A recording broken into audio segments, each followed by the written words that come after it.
Excellency, ladies and gentlemen, please be seated. Office of the President, Mr. Francis Kimemia, Permanent Secretary, Ministry of Local Government, for some very detailed Korea, Isuru dance. Challenges of inadequate resources. Distinguished guests, ladies and gentlemen, Your Excellency, this is so important that in my brief remarks, I've chosen to make a written statement because I think it's also historic. This symposium heralds the beginning of a new era of state governance, the opportunity to witness and participate in crafting the future of our nation for posterity, both as a generation and also as a leadership, is indeed a great privilege. In the long history of governance, only a select few generations have had the rare privilege to participate in the making of a brand new constitution for their country and be able to witness its promulgation. We are one such lucky generation, Your Excellency. Many are those who are born into an existing constitutional framework and live their fullest in it. In our case, the story is different. But more significantly, destiny has cast upon us a due purpose. On the one hand, we relish the constitution-making moment, but on the other, we are called upon to carry the onerous task of actualizing its full implementation.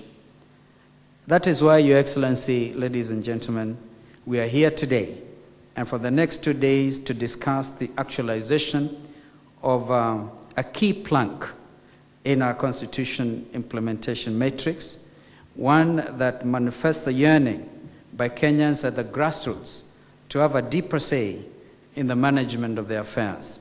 I therefore take this opportunity to congratulate my brother, the Honorable Musalia Mudavadi, and his team for organizing this international symposium on this very important subject of devolution. This is an exercise that we must take seriously because our deliberations and recommendations will have direct bearing on the lives of generations now and many to come.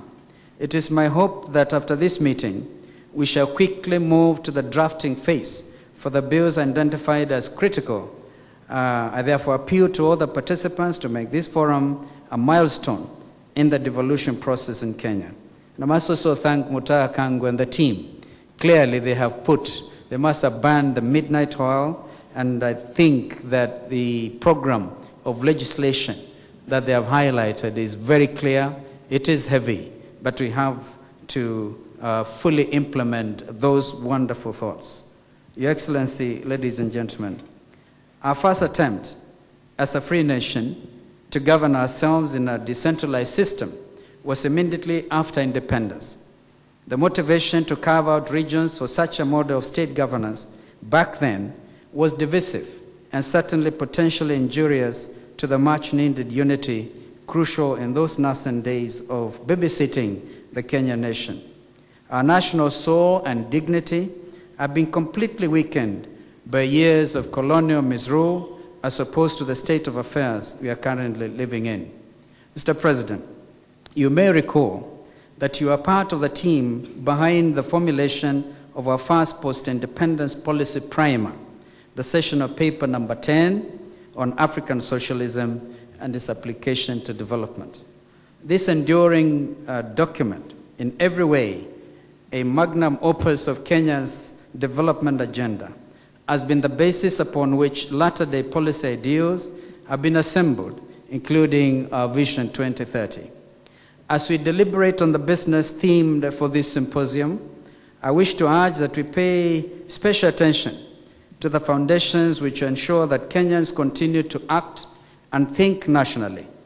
This will only be possible if county governments recognize their interdependence, even as they exercise their operational autonomy. And Mutaha has been very clear on this, on the horizontal as well as the vertical relationships. We need to emphasize how counties can leverage one another and also compete in offering quality services and best investment opportunities. If I must put it differently, ladies and gentlemen, synergy should be the operating word. Comparative advantage is the other, while complementarity completes the list of buzzwords that should from now on form part of our devolution vocabulary, including, of course, what in Kiswahili, every Kenyan now, Your Excellency, has been talking about ungatusi and defined county interrelations. The devolution discourse must also recognize that Kenya's regions are uniquely endowed and different.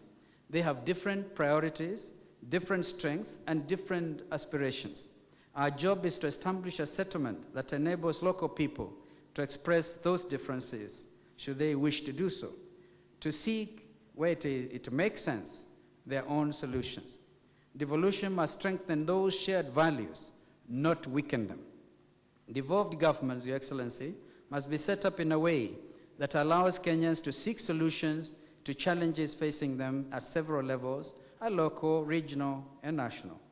For this unique opportunity to benefit citizens to the maximum, we must encourage Kenyans in each region, of course each county, to seek what they want and who they want to be.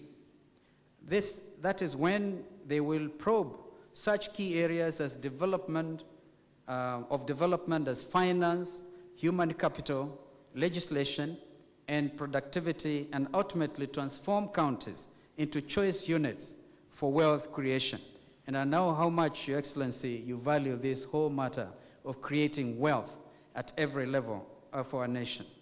To achieve an even stronger sense of Kenyan nationhood, our public service at both the national and county levels must continue to reflect a national outlook. This calls for legislation that requires county governments to recruit some of their staff from other counties in order to be faithful to the spirit of our new constitution. Your Excellency, distinguished guests, ladies and gentlemen, as I conclude my brief remarks, I'm persuaded that if we as Kenyans can be clear and honest about the institutions and values that bind us together, devolution will serve to enable us to forge a new Kenya, a strong, multi-ethnic Kenya with a renewed sense of democratic purpose. A Kenya whose strength stems not from uniformity, but even from diversity, as well as democracy and tolerance.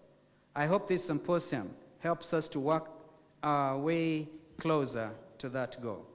Let us, at the end of this symposium, come up with a timeless document that for years to come will inspire the philosophy upon which regional governments will become centers of excellence and prosperity for Kenyans wherever they're actually domiciled. And I heard the Deputy Prime Minister actually give direction in this matter, and I'm sure the Parliament will be ready and willing, and I'm sure capable in dealing with the matter of debating the sessional paper that should, of necessity, be the final outcome of this symposium. I thank you, and long live Kenya. Thank you, sir.